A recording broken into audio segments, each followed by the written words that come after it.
Okay, good morning class. For today, I am going to explain to you the rational root theorem. So according to the theorem, if the polynomial has any rational roots, okay? So you have to pay attention to the word rational, okay? So that means we are focusing on the rational roots only, okay? Roots can actually be rational, imaginary, or irrational. So for the rational root theorem, our focus only is on the possible rational roots.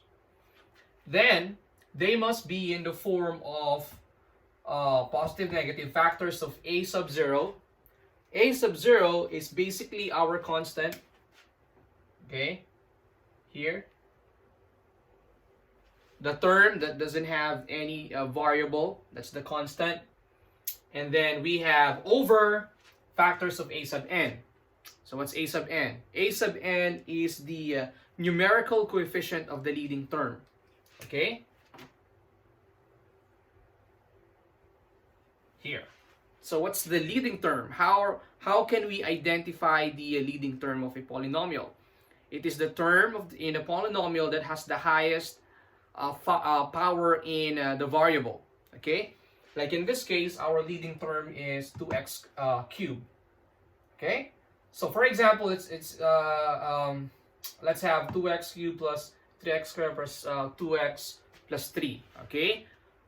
How can rational root theorem help us identify those roots? But take note of this, that the rational root theorem only helped us to determine the possible roots, okay? Possible rational roots, okay? It can actually answer two questions in a polynomial. So what are those two questions? The first is, how many possible rational roots are there in a polynomial? And then the second one is, what are those possible rational roots? Okay, so I'm going to repeat those two questions. Those two questions, okay, are for the rational root theorems. Okay, first is how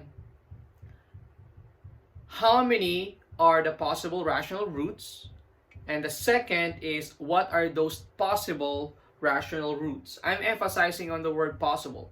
Okay, so if we have 2x cubed plus 3x squared plus 2x plus 3, how many are the possible roots, and what are those possible rational roots? So to answer that question, we will use the rational root theorem. First, let's identify the factors of constant, or the a sub 0. Here, our constant is 3, okay? Factors of 3 are 1 and 3. And we have to take into consideration the signs. So it can be positive negative 3, positive negative 1, and positive negative 3.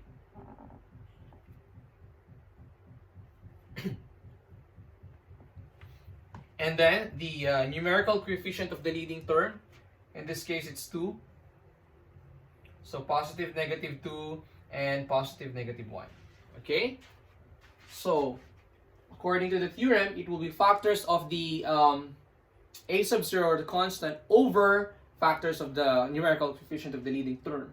So here we have positive negative 1 over and positive negative 3. Okay, over, I'm going to put positive negative 1, the first factor of a sub n. And then we also have positive negative 1. I'm just going to copy this over this. Okay? So what I did here is, if you're going to look at the numerators, they are the same. I just split this 2 into 2. Okay? This positive negative 1 is this. This positive negative 2 is here. Okay? So let's evaluate this. This will be 1 divided by 1 is still 1. 3 divided by 1 is still 3. So this is equal to positive negative 1 and positive negative 3. Again, 1 divided by 1 is 1. 3 divided by 1 is 3. Okay? And then here, 1 divided by 2 is 1/2. So that's positive negative 1/2. And then 3 over 2 is 3 over 2. So positive, negative 3 over 2. So this is our answer to those two questions. What are those two questions? First, how many possible rational roots are there? We have 1, 2, 3, 4, because we need to take into consideration the signs, positive, negative. That's why we have 2 here, another 2, another 2, another 2. So there are 8. There are 8 possible rational roots. And then, to answer the question, what are the possible rational roots? We have positive 1, negative 1, positive 3, negative 3, positive negative 1/2, positive 3 over 2, and negative 3 over 2.